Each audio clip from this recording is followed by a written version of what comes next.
কুয়েতে নিক্ষেপ করতেছে, তার নাকি হৃদয়টা প্রশান্তিতে ভরে গেল। আল্লাহ কসম করে বলছি, আরে মুনাফিক মুনাফিক মুনাফিক। সম্মানিত সুধীবৃন্দু, এদের এতটুকু জ্ঞান নাই যারা উম্মতের শ্রেষ্ঠ সন্তান, বিশ্বনবীদের ব্যাপারে বলেছেন আবু বকর ফিল জান্নাহ, উমর ফিল জান্নাহ, ওসমান ফিল জান্নাহ, আলী ফিল জান্নাহ। ও তিনজনের ব্যাপারে তারা বলেন তারা কাফের কাফের কাফের। আর যারা বিশ্বের সবচেয়ে সতী সাদী তহেরা জাকিয়া আয়েশা রাদিয়াল্লাহু আনহাকে তার ব্যভিচারিণী বলে। সম্মানিত সুধীবৃন্দু, তাদের তো আসলে আবু বকর উমরের প্রতি মহাব্বত নাই, তাদের কিছুটা মহাব্বত রাখে তারা তাদের ইমামের উপর, ইমাম আবু হানিফার উপর। আজকে সেটাও একটু মুখস্থ উন্মোচন করতে চাই। এই শিয়ারা এবং আবু হানিফার কবরে প্রস্রাব করেছিল। সম্মানিত সুধীবৃন্দু, আমি দলিল সহ দেখাই দেবো, সময় কম।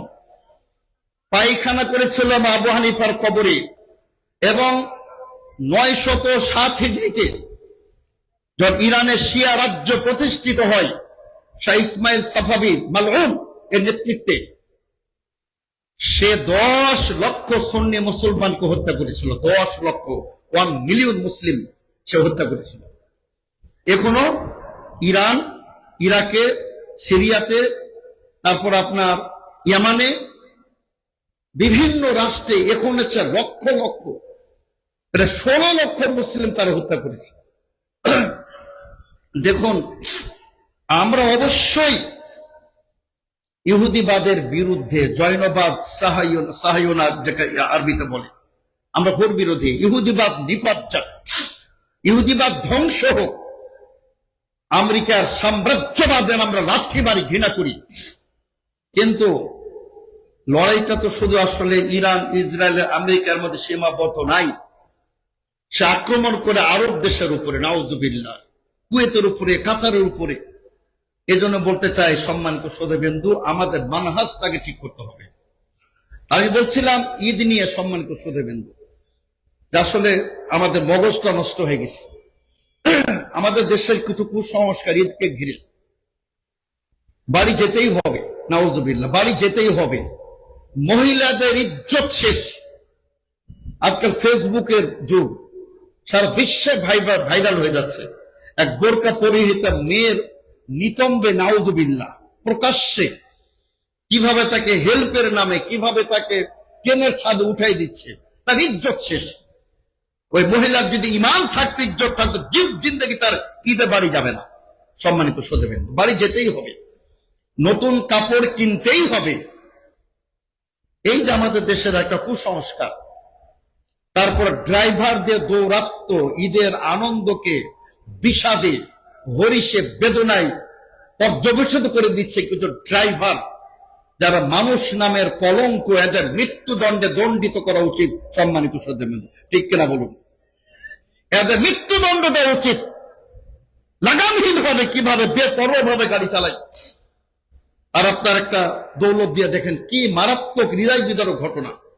সে এমন ভাবে স্বাভাবিক স্টিমারের উপরে যখন গাড়ি উঠাচ্ছে, স্লো হবে, এমন গতি যেন সে 100 কিলোমিটার গতিতে গাড়ি চালাচ্ছে।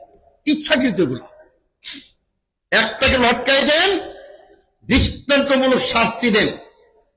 বাংলাদেশে এই ধরনের দুর্ঘটনার হার অনেকটা কমে যাবে। সম্মানিত সুধীবৃন্দু, শুধু দৌলত দিয়া নাই, আরো সারা বাংলাদেশে বিভিন্ন জায়গায় এই ড্রাইভারদের দৌরাত্মের কারণে ওদের বিরুদ্ধে কিছু করবেন, তারা আপনার ঐক্যবদ্ধভাবে গাড়ি চালা বন্ধ করে দেবে, হরতাল করবে, স্ট্রাইক করবে, আন্দোলন করবে। কোনো ভয় করা দরকার নাই। মৃত্যুদণ্ডে দণ্ডিত করে দেন, লটকে দেন 2-4টাকে, এমনি সারা বাংলাদেশ ঠান্ডা হয়ে যাবে। সম্মানিত সুধীবৃন্দু,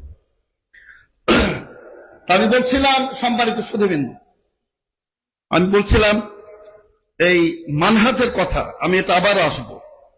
আমাদের শায়েখ ডক্টর আবু আদেল হারুন হোসেন বলেছেন, ইরান একমাত্র রাষ্ট্র যেখানে উমর খাত্তাব, ইসলামের দ্বিতীয় শ্রেষ্ঠ সন্তান উমর ফারুক রাদিয়াল্লাহু আনহু, ঘাতক আবু লুলুয়াল মাদুসি, অগ্নিপূজক আবু লুলুয়া, তার মাজার তারা করেছে। সে মাজারে তারা ফুল দেয়, সে মাজারে তারা তওয়াফ করে, অনেক সম্মান করে, যেহেতু সে উমর খাত্তাবের ঘাতক।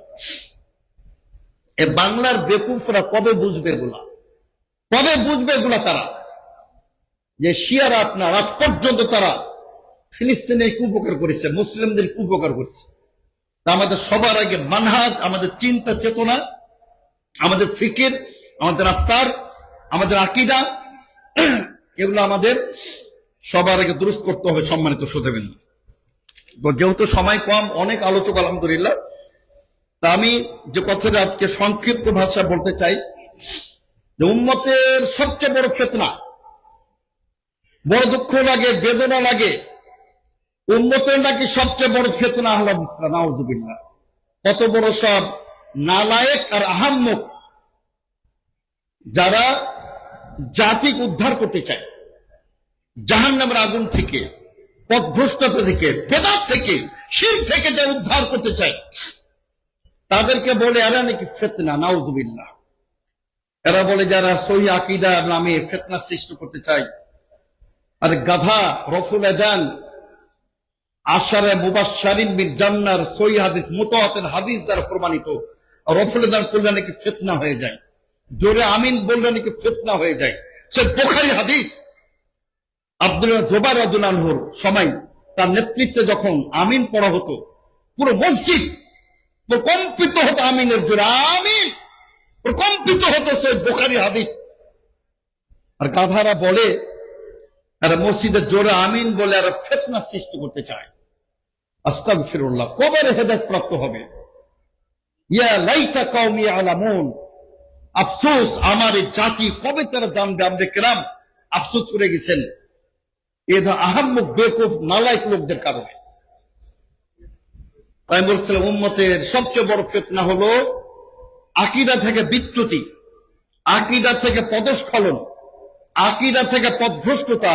আর আকীদা এমন একটা জিনিস, সম্মানিত শ্রোতাবৃন্দ, আকীদা যদি সঠিক হয়ে যায় সব ঠিক আলহামদুলিল্লাহ। আপনার মানহাজ ঠিক হয়ে যাবে, আমল ঠিক হয়ে যাবে, আপনার আচরণ, মুআমালাত, লেনদেন, আখলাক সব ঠিক হয়ে যাবে আলহামদুলিল্লাহ। আপনি দেখুন এই যে আমাদের সে মারুফ আল কাসেমি, মাশাআল্লাহ আলহামদুলিল্লাহ, উনি তো তোলপাড় শুরু করে দিয়েছেন আলহামদুলিল্লাহ, সারা বাংলাদেশ কাঁপাই দিয়েছেন। উনি সহি আকীদা গ্রহণ করেছেন, সহি আকীদা গ্রহণ করেছেন, তার মানহাজ অটোমেটিক ঠিক হয়ে আলহামদুলিল্লাহ। আকীদা এটা আপনার আসলে পুরো ইঞ্জিন, বগি, পুরো ইঞ্জিন। এটা যদি শক্তিশালী হয়, জাপানি ইঞ্জিন, পুরো বগিটাকে টানবে 100 কিলোমিটার গতিতে, 200 কিলোমিটার গতিতে। আর আকীদা যদি নষ্ট হয়ে যায়, বলেছি যে আকীদা নষ্ট মানে মগজ নষ্ট, মানে ওটা মল, ওটা মগজ থাকে না, ওটা পায়খানা রূপান্তরিত হয়ে যায়। এজন্য বলছিলাম উম্মতের সবচেয়ে বড় মুশকিল হলো আকীদায় ভ্রান্তি। আর যখন আকীদায় ভ্রান্তি হবে সেখানে বেদাত ঢুকবে, সম্মানিত শ্রোতাবৃন্দ, সেখানে শিরক ঢুকবে, ওরস ঢুকবে, মাজার পূজা ঢুকবে, ওখানে তো মিলাদ ঢুকবে, কিয়াম ঢুকবে, চেহালাম ঢুকবে, ইসলামের নামে অনিসলামিক কার্যকলাপ, রীতিনীতি ঢুকবে। সেটা আর ইসলাম থাকবে না, একটা বিকৃত ইসলামে পর্যবসিত হয়ে যাবে। সম্মানিত শ্রোতাবৃন্দ, ইসলামের পতন হয়ে যাবে, ইসলামের শক্তি থাকবে না। আমরা তো জাতি সমগ্র বিশ্বে আমরা কিন্তু নেতৃত্ব দিয়েছি, আমরা হৃদয় কম্পন সৃষ্টি করেছিলাম, কেসরা কাইসার সিংহাসন কাঁপাই দিয়েছি আমরা। সম্মানিত শ্রোতাবৃন্দ, আজকে আমরা সবচেয়ে দুর্বল জাতি। আমি বলছিলাম সম্মানিত শ্রোতাবৃন্দ যে অজ্ঞতা ছড়িয়ে পড়বে, সীমা লঙ্ঘন হবে, চরমপন্থা হবে, জঙ্গিবাদ সৃষ্টি হবে। যখন মানহাজ থেকে সরে গেলে মানুষ জঙ্গিবাদ, জিহাদের নামে জঙ্গিবাদ সৃষ্টি হবে। এর জন্য আমি বলতে চাই যে আমাদের ইন্না হাদিহি উম্মাতুকুম উম্মাতান ওয়াহিদা, এক উম্মত, একক উম্মত, শক্তিশালী উম্মত, ঐক্যবদ্ধ উম্মত আমাদের হতে হবে। তখনই আমরা ইনশাআল্লাহ একটা সাকসেসফুল জাতি, বিজয় জাতিকে আমরা পরিণত হব। এটা আমি বলতে চাই আমাদের মুসলিম ভাইদের যে আপনারা শিয়া সুন্নার সম্প্রীতি দেখুন। সবচেয়ে মজার ব্যাপার যেটা আমি দেখেছি, শিয়া সুন্নি নিয়ে সম্প্রীতি নিয়ে কোন উদ্যোগ হয় এটা হবে না। তার কারণ আকাশ বাতাস, যোজন যোজন পার্থক্য। যারা আমাদের উম্মতের শ্রেষ্ঠ সন্তানকে কাফের বলে, আবু বকর উমরকে কাফের বলে, আজ পর্যন্ত ইরান তাকে বিবৃতি দিতে পারে নাই যে আমরা কোরআনকে বিকৃতি মনে করি না, আবু বকর উমরকে আমরা কাফের মনে করি না, আয়েশা উম্মাহুল মুমিনিনকে আমরা ব্যভিচারিণী মনে করি না। একটি তো আজ পর্যন্ত বিবৃতি দিতে পারে নাই। আরে নালায়েক মূর্খের দল, যে তোমার ইমামের কবরে যারা প্রস্রাব করলো সবচেয়ে বড় ব্যাপার। এই শাহ ইসমাইল সাফাবি এবার আবু হানিফ রহমতুল্লাহ কবরে একটা কুত্তার লাশ দাফন করেছে। তার লাশকে সরিয়ে দিয়ে হাড় দিয়ে, আল্লাহ ভালো জানেন কি ছিল, সরিয়ে দিয়ে একটা কুকুর দাফন করেছে। ইতিহাস প্রমাণ আছে। আমি পৃষ্ঠার নাম্বার সহ তারিখ ডেট সহ বলে দিব। আজকে চ্যালেঞ্জ দিয়ে গেলাম এই ঐতিহাসিক জিকে ফাউন্ডেশনের স্টেজ থেকে। আবু হানিফার কবরে তারা কুত্তা দাফন করলো, আর তোমরা সে শিয়াদের বন্দনা করো, তোমার লজ্জা শরম থাকা উচিত। আমরা বলতে চাই, আমরা যদি তাওহীদের উপর, বিশুদ্ধ আকীদার উপর ঐক্যবদ্ধ হই, ইনশাআল্লাহ রাজত্ব আমাদের, কর্তৃত্ব আমাদের, ক্ষমতা আমাদের হবেই হবে ইনশাআল্লাহ। আমি প্রত্যাশা ব্যক্ত করে আমি আবারও এই পূর্বাচল জিকে ফাউন্ডেশন একাডেমির উদ্যোগে আজকের আয়োজিত 26 তারিখের এই ঐতিহাসিক মাহফিলের সাফল্য কামনা করি। আগামীকালেরও মাহফিলের সাফল্য কামনা করি এবং আশা করি এই মাহফিলের যে কনফারেন্স ঐতিহ্য, এটা আপনারা ধরে রাখবেন। তো দূরান্ত থেকে আপনারা হাজার হাজার লোক আপনারা আসবেন। তার কারণ এখানে আগে বলেছে যে আমার সবচেয়ে ভালো লাগে যে একই স্টেজে দেশের বরেণ্য শীর্ষ ওলামায়ে কেরাম, কেবারুল উলামাদের তারা সমাবেত করেন একই স্টেজ। আলহামদুলিল্লাহ, এখানে যেহেতু সময় কম, আমরা কিতাব সুন্নাহ থেকে যতটুকু বলেছি আশা করি আমরা ইনশাআল্লাহ আমাদের আকীদাকে বিশুদ্ধ করব। আর ঈদ নিয়ে এত হইচই, এত বাড়াবাড়ি, যে বাড়ি যেতেই হবে, ইজ্জত শেষ হয়ে যাক, নারী পুরুষ ঘোরাঘুরি করে, এগুলো আমাদের একটু নিয়ন্ত্রণ রাখতে হবে। আমি সরকারকে বলতে চাই যে অবশ্যই প্রত্যেক উৎসব ঈদের আগে ড্রাইভারদের কিছু নীতিমালা এবং অ্যাক্সিডেন্ট দুর্ঘটনা এড়ানোর কিছু পরিকল্পনা দিতে হবে। তার আমি কয়েকটা আর্টিকেল পড়লাম যে বেদনাদায়ক। কেউ কেউ মন্তব্য করেছেন যে বাংলাদেশে সড়ক দুর্ঘটনা যত লোক মারা যায়, এসব যুদ্ধেও তার অর্ধেক নিহত হয় না। তাহলে লাভটা কি হলো? আমরা বিনা যুদ্ধে যদি আমাদের সব শেষ করে দিই, পরিবার পরিজন আত্মস্বজন কলিজার টুকরা যে পানির নিচে ভাসাই দিলাম, বিনা কারণে বিনা অপরাধে ড্রাইভার নেবে কে? আল্লাহ তাআলা আমাদের তৌফিক দান করুন। ওয়া আখিরু দাওয়ানা আনিল হামদুলিল্লাহি রাব্বিল আলামিন। আসসালামু আলাইকুম ওয়া রাহমাতুল্লাহি ওয়া বারাকাতুহু। মাশাআল্লাহ, অসংখ্য ধন্যবাদ মহতারাম সম্মানিত অতিথি।